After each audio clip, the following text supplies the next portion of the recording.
Hey guys, how you going? This is BillyEatWorld again. Thanks for stopping by, and just remember, if you like what you see, don't forget to hit that like button. Also, feel free to take a look at some of my other Battlefield videos if you like. You can find them all in a playlist in the description down below. But anyway, in today's video, we're going to go back and take a retrospective look at Battlefield 1942. And that's because with the announcement of Battlefield 1, there's been a lot of talk in the gaming media recently about Battlefield returning to its roots. So what does that actually mean? Well, clearly they've got to be talking about 1942 because it was the actual first Battlefield game that came out way back in 2002. But I'm guessing most of you guys are probably too young to remember that one, which is why I thought I'd make this video for you guys today. So the question is, why are people predicting this? Well, in a nutshell, BF 1942 is set in World War II, which is only 24 years after Battlefield 1. And so that means even though the games aren't exactly set in the same time period, they should share a lot more in common with each other than, say, BF4. In saying that though, it is hard to say if DICE will actually return to the old style because so much has changed since those early days. So bearing that in mind, what I thought I'd do with this video is just run you through what I think are the main differences, and then you guys can make your own predictions. But anyway, to get started, the most important thing you need to do to understand BF 1942 is put it into context, because only a few years before it came out, most of the popular multiplayer FPS games at the time were sci-fi arena shooters.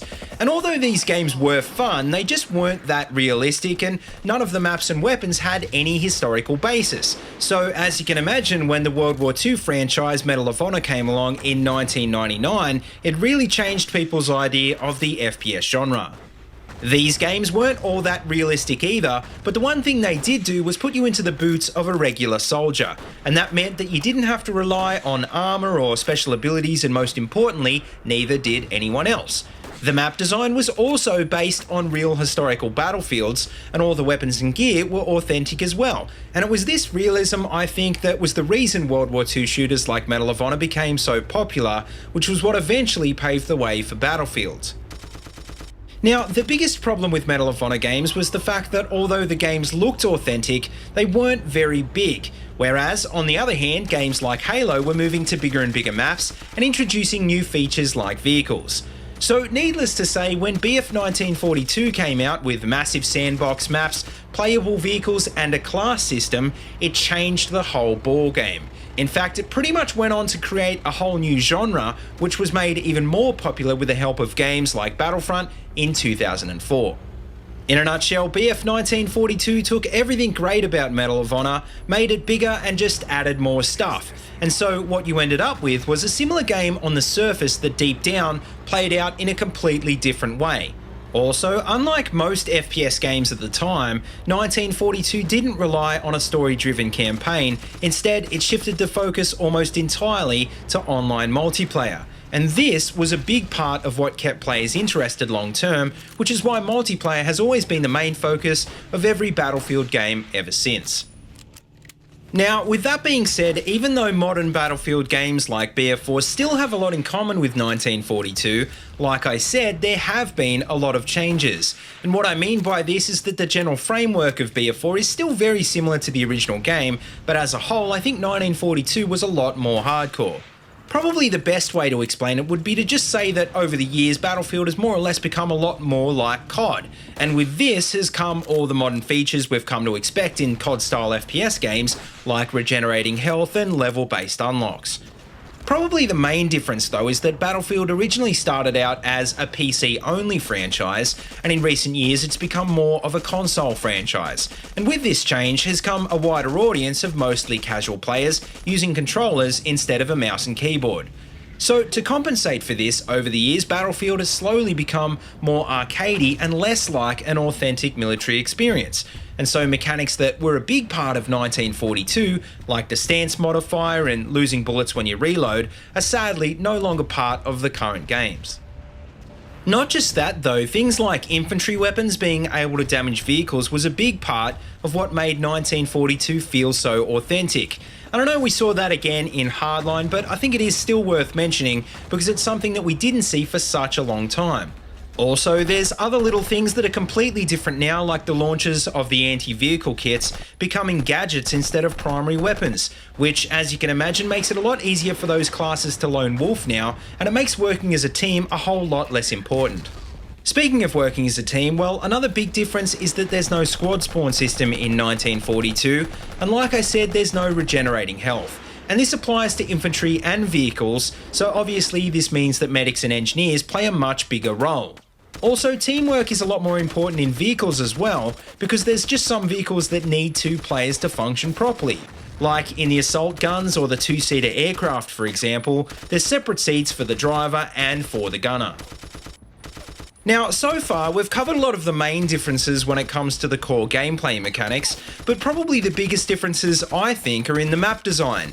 And that's because, unlike in BF4 or Hardline, 1942 didn't have a whole lot of different game modes. In fact, there were really only 5 main types. You could play every map on Conquest, quite a few on CTF and TDM as well, and there was even a mode where you could play co-op against the AI. But the main point I want to make here is that unlike the one-size-fits-all designs of the current games, every map in 1942 was designed specifically with its own modes in mind. Also, the other big difference is that the maps and modes were designed to reflect the actual historical battles they were based on.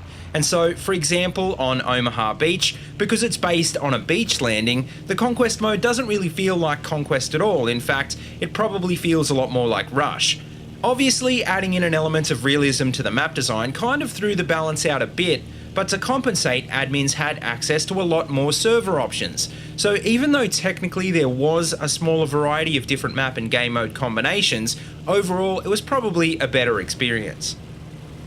Now, bearing everything I've said in mind, it seems though I'm trying to say that 1942 is a better game than, say, BF4, and I guess to some people it is. But what I probably should make clear if this is going to be a fair and balanced review is that by today's standards, it definitely does feel pretty clunky. The graphics have dated a bit, which is to be expected, but once you get over this, you realise the gameplay itself has as well.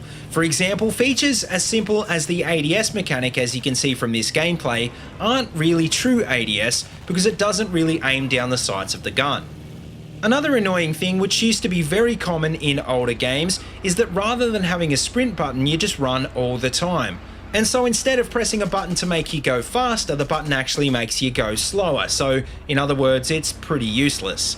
Also, speaking of movement, well, the aircraft flight models are pretty bad as well, and even the ground vehicles have a lot of trouble crossing some terrain. But with that being said, you can't really complain because after all, it was one of the first games of its kind, so you can't expect it to be 100% perfect. So to finish up, well, before you guys leave them in the comments, I should start by saying that there is probably a ton of things I've missed in this review. But in saying that, I didn't intend to cover everything in this video. I just wanted to point out what I thought were the main differences between 1942 and the current games. If you want to find out more about 1942, well, the game is now considered abandonware, so check out the links in the description below and you can play it for yourself. But just bear in mind though that the multiplayer servers were taken down a few years ago, so if you do want to play online, you might need to Google how to find some custom servers.